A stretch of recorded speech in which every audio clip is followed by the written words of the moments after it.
Hello guys. So the former president of Nigeria is dead. He died. Muhammadu Buhari, that's his name.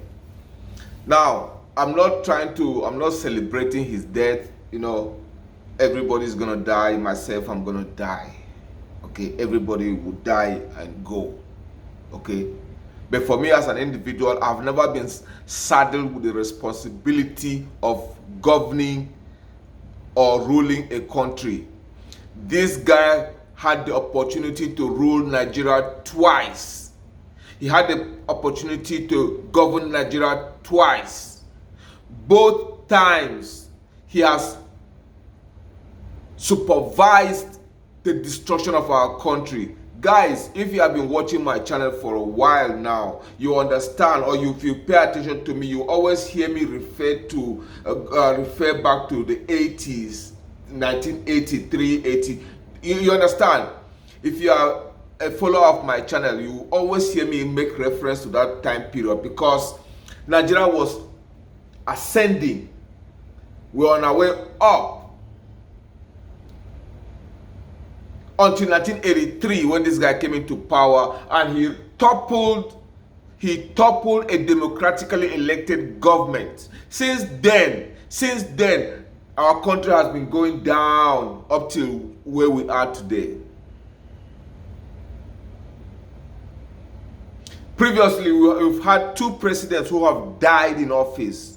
These people are sick. These people are old, but they parade themselves as young people that try to. How can you call a country that calls itself the giant of Africa keep having all of these Methuselahs, all these old people rule us, destroy our country? Guys, in 1983, I was young then, but I was aware of what was happening. This guy toppled a democratically elected government, a civilian government, as a military ruler then. All of the hardship, all of the structural adjustment program, all of the nonsense IMF borrowing, he started it. He started it. He has put Nigeria. This is a guy, guys, especially my subscribers from East Africa. In Nigeria today, in order for you to become a president, you don't need any qualification. The only qualification you need to be the president of Nigeria is a primary school certificate. I repeat, to be a president of Nigeria, you don't need anything but a primary school certificate. That is what this guy had. This guy, that Buhari, that just died, that is the only thing he has had. Although he was a military guy, he went to courses, military course and all. But guys, Nigeria essentially is divided into north and south. North is mostly the Muslims and south is the rest of us. They have been in power, essentially most of them, since independence. Even when they are not in power, even when the president is not from the north, but they still have people from the northern part of the Hausas, the northern part of Nigeria, controlling our economy and everything, including education.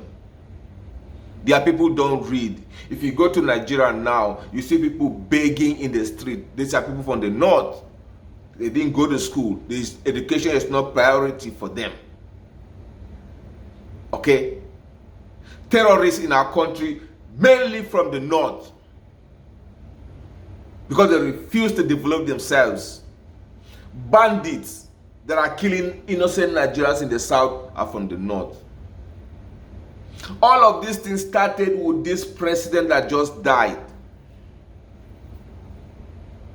Am I happy he's dead? I'm not happy because he has grandchildren, he's got grandkids. But I'm trying to specify that these people have destroyed our country. He himself was removed in a military coup later on. But in 2015, Nigerians Nigerians voted for him again. You see my problem with Nigerians? I don't hate my country. I hate Nigerians. My country is a great country. We're great. We're once great. We're disciplined people. But Nigerians will see all of these things and then still go and vote for their oppressors. Vote for all of these people to come in and destroy the country. Nigerians will never hold these people accountable. They will ask God. Nigerians will go to God to come down and help them. That's why we are where we are. Our current president, guys, is about 85, 87 years old. He came in and told Nigerians that he's 70 years old. No Nigerian, prominent Nigerians in the press, traditional rulers, nobody was able to challenge. I'm the only one. Go back to my videos during the election. I've said that this guy is an old guy. We don't need him. He has nothing to contribute to Nigeria. He's in office for 2 years now. Our economy has been cut into half, destroyed. People with no ideas. People with zero ideas for advancement. Nigerians will keep quiet. Our problem is not the government. Our problem is Nigerians. We have a certain thing, well, that thing we call Nigerian mentality. It's a Nigerian mentality. That is, the Nigerian mentality is governed by religion, culture, and mediocrity. We have refused to let these things go. We refuse to challenge authorities that don't work for us. We refuse to ask questions. We refuse. If you see me obsessed with Kenya, it's because Kenya reminds me of what my country was. We used to be outspoken. We used to, our trade unions used to come organize against government policies. Ordinary Nigerians used to speak up. But after 1983, when our economy started going down, we now have witness the rise of religion, especially prosperity religion with magic pastors. Nigerians will never hold anybody accountable because magic pastors have been able to manipulate Nigerians to suspend their thinking, to suspend their brains. They tell you that leave everything to God. God is going to come and solve your problem. Today, we are the poverty capital of the world. Last year was India. This year it is us. It's been like that, India and Nigeria, for the past 15 years. Where is God?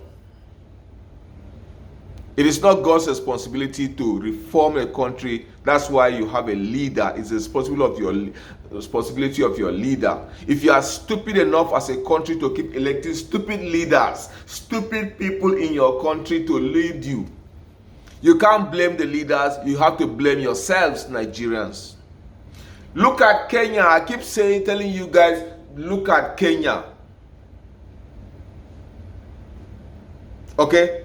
After Uhuru Kenyatta, Kenyans voted for en masse, including young people voted for William Ruto for a change. Right now, he is not living up to that expectation, up to that campaign promises he made. Guess what? Kenyans are not sitting down, they are going in the street. Some of them are even dying in the process. Nigerians, where are we? Nothing, we don't do anything. We shout one day and go back. Today is Sunday. A lot of them went to church with their prayer points asking for God to intervene. We are mediocre people. We are mediocre people as Nigerians. We are mediocre people. I repeat, we are. You see, I've been saying this thing for years. None of you has been able to challenge me on what I've said. Challenge me. I will challenge me if I'm lying. We are mediocre people. Okay? We are mediocre people. We don't unite to do anything. Everybody wants to go their own way. I want to do this for myself and my family. Finish. You don't care about the country. I want to do this. I don't want to fight here. I don't want to fight the government here. I want to do this because my treasures are in heaven. My paradise is in heaven. My this is in heaven. I told you, most of you guys will die in this world. There's nothing for you there. Our current president, Bola Tinubu, is about 85, 87 years old. He has nothing to contribute to our country. Is he going to die in office? Nobody knows, because since he became president, he has been shuttling to see his doctor in Paris every other month. We are not saying anything. I'm the only one still coming up here and talking about it. Nigerians will sit down. We sit down. We are mediocre people. We are a laughing stock of Africa. We keep around walking around calling ourselves the giant. Giant of what? Giant of what?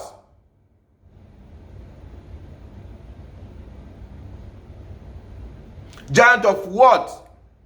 When Buhari was the president, our economy sank. We have refinery, for God's sake. 3 refineries that are supposed to refine our petroleum. So for the 8 years that Buhari was president as civilian president, for 8 years, from 2015 to 2023, our refinery did not produce a liter of petrol, diesel, kerosene, aviation fuel, nothing. You know what we did? We take the oil from the ground, we put it in ships, send it to abroad, Cyprus, Belgium, Netherlands, refine it there, and then buy it back to Nigeria as it double or triple the price when it comes back. And Nigerians will keep quiet. We had a president. It continued under the current president. We are a joke. When I do this thing, it's not because I hate my country, it's because I see other African countries that are doing better. They are doing better because the citizens demand better. Demand to be governed well. Don't put religion ahead of common sense. So, Mr. Buhari, those of you that believe in afterlife, your afterlife is there for you. Tinubu, it's time for you to reflect on your legacy and what you are going to do, because what happened to Buhari is going to happen to you, whether you are in office or out of office. With the way things are going, it may happen to you while you are in office. All right, guys, I gotta go.